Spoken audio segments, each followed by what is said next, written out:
अस्सलाम वालेकुम सुमरो, एक बार फिर छोटे और बड़े की तकरार, कौन रहेगा और कौन माइनस होगा, किसके साथ मुज़ाकरात होने चाहिए, किसके साथ नहीं, किसके पास अख्तियारात हैं और किसके पास नहीं।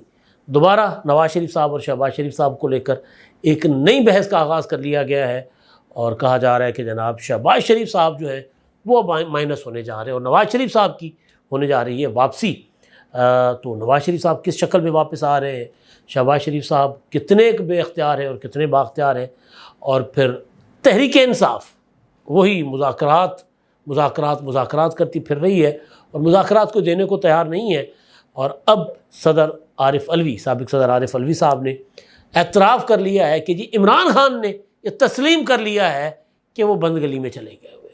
ये मैं नहीं कह रहा, मैं तो बड़े अरसे से कह रहा हूँ ना, लेकिन अब इस बात की तस्दीक सदर आरिफ अलवी ने की है कि जी सियासी तौर पर हम बंद गली में जा चुके हुए हैं और इमरान खान साहब ने कहा है कि रास्ता निकलेगा मुज़ाकरात के साथ, मुज़ाकरात के अलावा और कोई रास्ता नहीं है।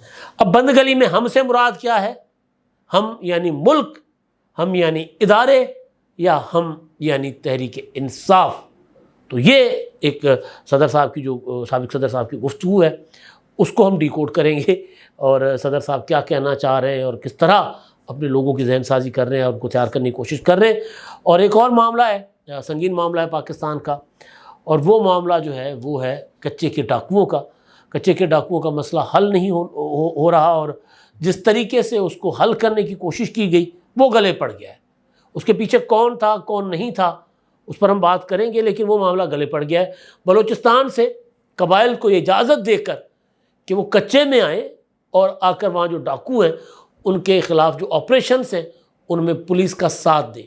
जो वीडियोज़ आई मंज़र पर, उसमें तो देखा जा सकता है कि जी पंजाब पुलिस के जो गाड़ियाँ हैं उनमें से वो उतर रहे हैं और पंजाब पुलिस की जो खाकी वर्दी वाले पुलिस एहलकारान हैं, क्योंकि सिंध पुलिस की वर्दी वही पुरानी काली वर्दी है, तो पंजाब पुलिस की काली वर्दी, अपना खाकी वर्दी वाले लोग उनके साथ नज़र आए और उनको अपनी बख्तरबंद गाड़ियों से उतारते हुए।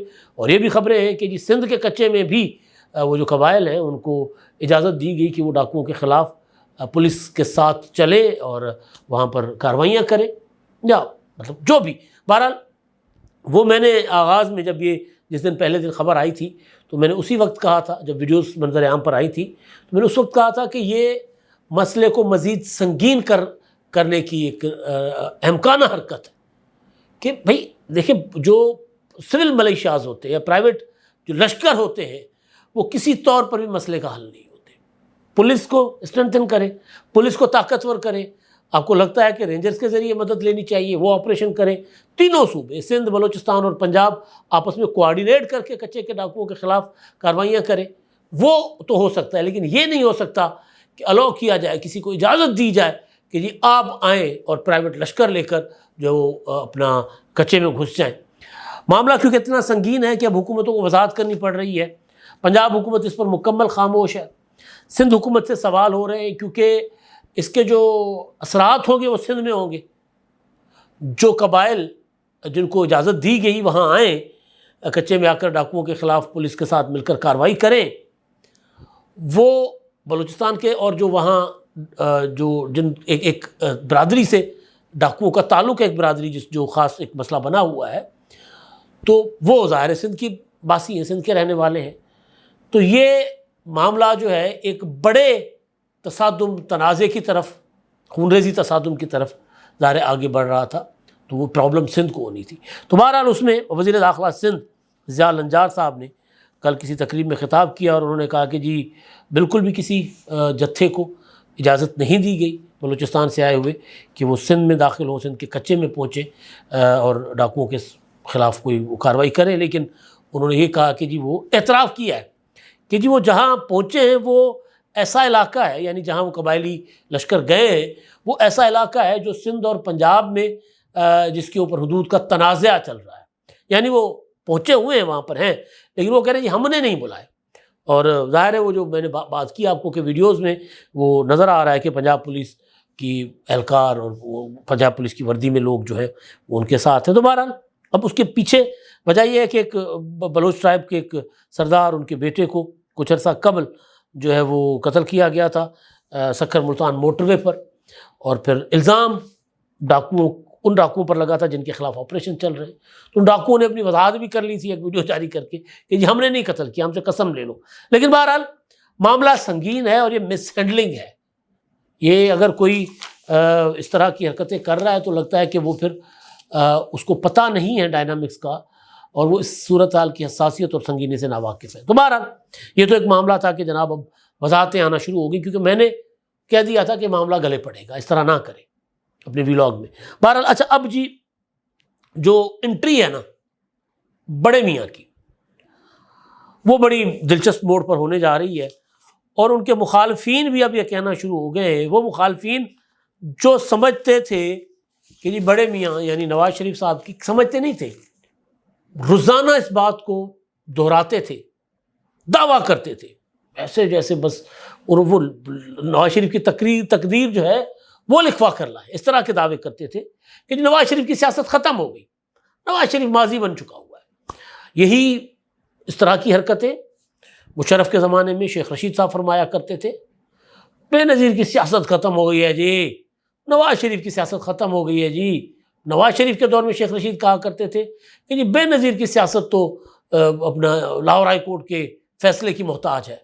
लेकिन बाद में देखा दुनिया ने कि जी बेनज़ीर की सियासत भी रही, बेनज़ीर की पार्टी भी रही, उनके शहीद होने के बाद भी वो हुकूमत में है, मुसलसल सिंध में हुकूमत में है, और इस वक्त पूरे मुल्क में सबसे ज़्यादा अगर कोई तगड़ी जमात के तौर पर मौजूद है बड़े ज़्यादा ऑफिस में, तो वो ज़ाहिर है पीपल्स पार्टी है। सबसे ज़्यादा जिसने हासिल किया, सिंध में हुकूमत, बलूचिस्तान में इत्तेहादी हुकूमत, गिलगित बल्तिस्तान आज़ाद कश्मीर में इत्तेहादी हुकूमत है, सदर ममलिकत, 2 सूबाई गवर्नर और चेयरमैन सेनेट, इतने बड़े ऑफिस तो ज़ाहिर है किसी और पार्टी के पास नहीं है।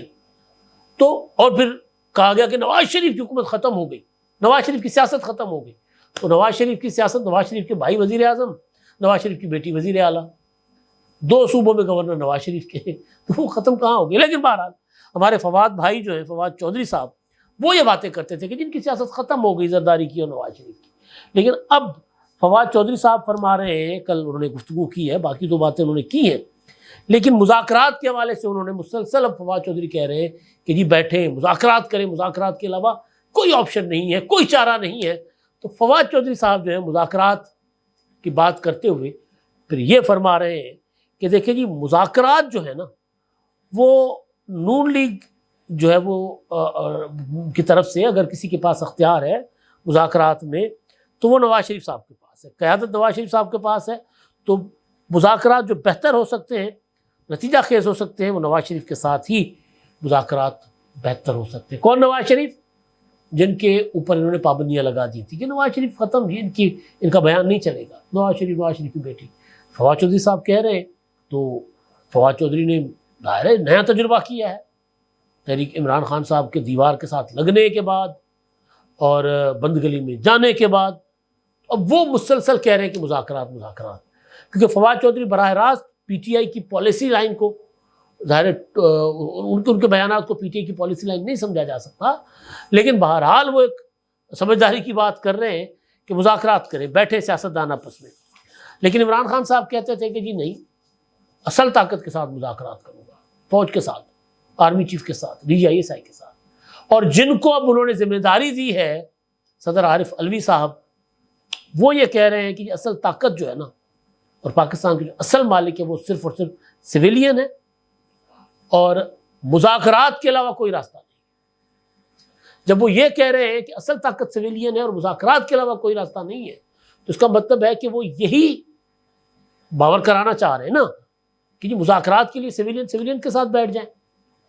असल ताकत तो आप सिविलियंस हैं ना, वो जब इकट्ठे हो जाते हैं, वो जब बैठ जाते हैं तो अपना असल ताकत उनके पास आ जाएगी।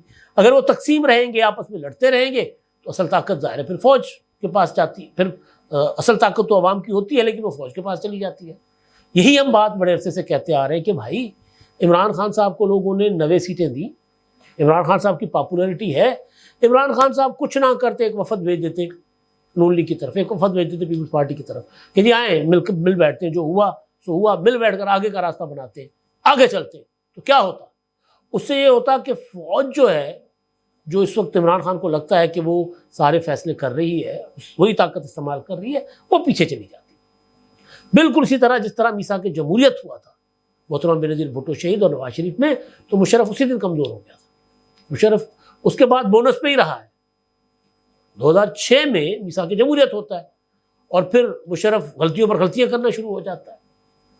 तो ये बात अब इनको समझ आने लग गई है। अब वो कह रहे हैं कि जी मैंने अपने सियालकोट बार से खिताब किया है, कहते हैं कि जी मैंने इमरान खान साहब से मुलाकात की, उनसे पूछा कि हम बंद गली में तो नहीं चले गए, तो उन्होंने जवाब दिया कि रास्ता निकलेगा।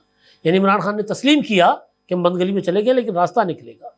फिर अलवी साहब कहते हैं कि कोई बंद गली में चला जाए तो मामला तबाही की तरफ जाते हैं, सियासी जमात इसलिए बनाते हैं कि रास्ता निकलता है। इमरान खान इसलिए कहते हैं कि आइन के बगैर कोई रास्ता नहीं, वो कहते हैं कि बातचीत के अलावा कोई रास्ता नहीं और बातचीत हल है। अब ये जो अलवी साहब बात कर रहे हैं, ये ज़रा मिक्स बातें कर रहे हैं। उसमें फिर वो फ़ौज को, जो कराची के ताजरों ने कहा था कि जी, ख़ासतौर पर आरिफ हबीब ने कहा था कि जनाब आप आर्मी चीफ को कहा था कि जी आप वो जो कैदी बैठे हुए हैं उनसे भी बात कर लें, आपने एक हाथ बढ़ा दिया था। बल्कि वज़ीर आज़म शहबाज शरीफ को कहा था और उससे पहले आर्मी चीफ को कहा था। शहबाज शरीफ को कहा कि जी आपने एक हाथ इंडिया की तरफ बढ़ाया है, एक हाथ आपने IMF की तरफ बढ़ाया तो मुल्क के मामला कुछ बेहतर हुए। सॉरी, एक हाथ IMF की तरफ बढ़ाया, एक हाथ पीपल्स पार्टी की तरफ, तो मुल्क के मामला कुछ बेहतर हुए। अब एक हाथ इंडिया की तरफ बढ़ाएं और एक हाथ कैदी नंबर 804 की तरफ बढ़ाएं। तो शहबाज शरीफ साहब ने कहा था कि जी हम तो तैयार हैं, वो हाथ नहीं बढ़ा रहे भाई हम तो अब। और दूसरा आर्मी चीफ ने कहा था कि जी जाकर सियासतदानों से बातचीत करें। तो अलवी साहब वो भी बात कर रहे हैं। अब मुझे जो अलवी साहब की बातें हैं जो मुझे समझ आ रही हैं कि वो, क्योंकि बंद गली, रास्ता कोई नहीं है और फौज मुज़ाकरात करने को या आर्मी चीफ मुज़ाकरात करने को तैयार नहीं है, तो फिर अब वो आरिफ अलवी कह रहे हैं कि आइन के ज़रिए रास्ता निकाले। तो आइन क्या रास्ता देता है? आइन ये रास्ता देता है कि सिविलियंस के साथ बैठे। आइन ये रास्ता कतई नहीं देता कि आप जाकर आर्मी चीफ के साथ मुज़ाकरात करें, आर्मी चीफ के साथ नेगोशिएट करें। तो आइन तो आप उधर भेज रहा है, तो अलवी साहब उधर जाना चाह रहे हैं। अब मैंने कहा ना, इमरान खान से जो मुलाकात हुई थी आरिफ अलवी की, उसमें इमरान खान ने यही उनको मैंडेट दे के भेजा है कि जाकर बातचीत करें, मुज़ाकरात करें। उसके बाद जब बातचीत किसी नहज पर पहुंचेगी, किसी मसले के हल की तरफ अगर पार्टियां किसी इत्तफाक पर आ जाएंगी, किसी बैठ जाएंगी, किसी अपना क्या होता है उसको नुकात के ऊपर, अगर उनमें कोई इत्तफाक़ी राय होता है तो इमरान खान साहब फिर लात मार लेंगे, फिर हम सिंध में कहते हैं ढूंढो डेरी, फिर गिरा देंगे सारा कुछ। क्योंकि यही कुछ इमरान खान साहब ने पहले सुप्रीम कोर्ट में गए थे ना कि जी आम इंतखाबात दिलवाएं हमें, पंजाब के ख़ास तौर पर। सुप्रीम कोर्ट ने कहा कि जी इमरान खान इंतखाबात मांग रहे हैं, हमारे लाडले, आप बैठ कर इंतखाबात इनको दें। हुकूमत ने कहा था कि जी हम नहीं देंगे। सुप्रीम कोर्ट ने कहा फिर तौहीन अदालत। मौलाना फजल रहमान ने कहा मैं आ रहा हूँ PDM, हम आते शाराए दस्तूर पर देखते हैं कि आप किस तरह हमारे वज़ीर आज़म के खिलाफ तौहीन अदालत की कार्रवाई करते हैं। PTI वाले यही कहते फिर रहे थे ना कि फवाद चौधरी, शेख रशीद, सारे कि जनाब ये तो अपना क्या कहते हैं गिलानी की तरह शहबाज शरीफ को भी घर भेजा जाएगा। उस पर मौलाना साहब ने उसको इत्तेहादी थे, तो उन्होंने तड़ी लगाई थी और बाद में बंदयाल साहब दौड़ लगा दी उन्होंने, और उन्होंने कहा कि आपस में मुज़ाकरात करो, मुज़ाकरात करके मसला हल करो। मुज़ाकरात पर फाइनल भी हो गया था मामला कि इंतखाबात कब करवाने, और इमरान खान ने कहा नहीं, अगर 13 मई तक असेंबलियाँ तोड़ते हैं तो ठीक है, वरना हम मुज़ाकरात से बाहर हो गए। तो हो सकता है, क्योंकि इमरान खान साहब का ना एक केमिकल लोचा है उनके दिमाग का मसला, ये इनकी डिमांड पर जो मुज़ाकरात करने आएंगे ना, फिर इमरान खान ये समझ बैठेंगे कि मैं तगड़ा हूँ, मैं ताकतवर हूँ। फिर वो ऐसी कोई फ्रस्ट्रेशन में आकर, या फ्रस्ट्रेशन में तो अलवी साहब ने कहा ना फैसले करते रहे, कोई ऐसा कोई अमकाना फैसला कर लेंगे कि वो मुज़ाकरात का अमल फिर सबोताज हो जाएगा। लेकिन फ़िलहाल वो ये तस्लीम कर रहे हैं कि वो बंद गली में है, फ़िलहाल वो तस्लीम कर रहे हैं कि आइन के अलावा हमारे पास कोई रास्ता नहीं है, फ़िलहाल वो तस्लीम कर रहे हैं कि मसले का हल जो है वो निकलना है मुज़ाकरात से। तो फिर मुज़ाकरात जो है, इसका मतलब है कि वो जो मैंने कल रात को भी व्लॉग किया था और पहले भी मैं एक गुजारिश करता आ रहा हूँ कि अब इमरान खान साहब एंड कंपनी PTI जो है वो अब हुकूमत के साथ हर सूरत बैठने को तैयार होगी, गैर मशरूत बैठने को तैयार होगी। अभी तक शर्त यह है ना कि जब इस सूरत बैठेंगे कि हमें हमारा मैंडेट वापस करो, हमें हमारे सारे कैदी रिहा करो, इमरान खान के ऊपर मुकदमा ख़त्म करो, इमरान खान की सजाएं माफ करो, यानी मुकमुका, अभी तक तो वो डील मांग रहे हैं ना, तब डील नहीं होगी, मुज़ाकरात होंगे और मुज़ाकरात के जरिए डील नहीं होती, मुआहदा होता है। और वो जो मुआहदा होता है वो गिव एंड टेक के ऊपर होता है।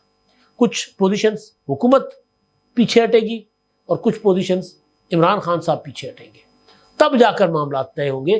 तो उसमें जाहिर है फिर नुकसान इमरान खान का होगा, क्योंकि इमरान खान को ना वो जो दावा करते हैं कि मैंडेट चुराया, ना उनको वो वापस मिलेगा, और ना इमरान खान साहब की ये पोजीशन बरकरार रहेगी कि जी मैं तो इन चोरों और डाकुओं के साथ नहीं बैठूंगा।